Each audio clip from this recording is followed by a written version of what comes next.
dapat nonton kreativiti tau. I rasa baik you buka pun. Kenapa? Senang.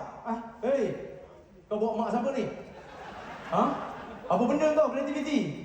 Kau dengar sini. Kita ni kena seragam. Ini kau nak kuat-kuat lentang. Kalau kami buka, kau kena buka. Kau buka.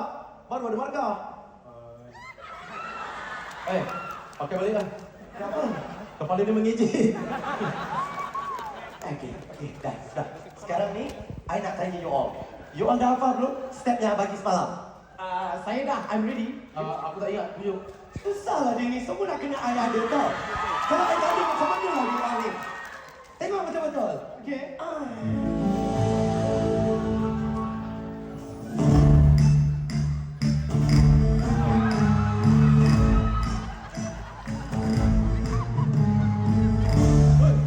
Tapi dia ramai. Fleksibel. Nampak? Benda tak susah pun. Sekarang you all pula buat, I nak tengok. Susah. Jom, you follow I. Pegang aku lah. Masuk. Kalau tengok belakang tak boleh? Tak boleh, tengok sama sendiri. Ready? 3, 4.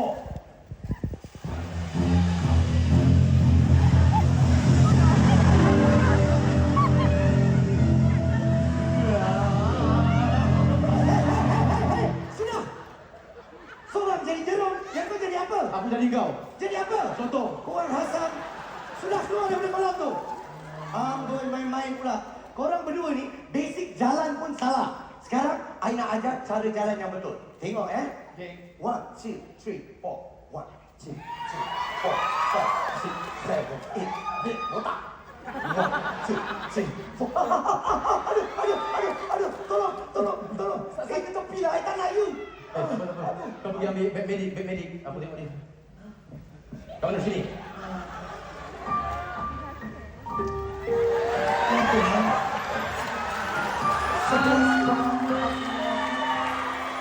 Akhirnya kau temukan aku pada sisi. Kau nak sakit kat sini ke nak kat sini? Kau tak tahu aku. Kau tengok dia, jangan main-main dengan aku. Teruk babe, kaki kau kena cancel ni. Sakit sikit. Kalau kita tarik diri boleh tak, babe? Cancel je lah. Apa cancel?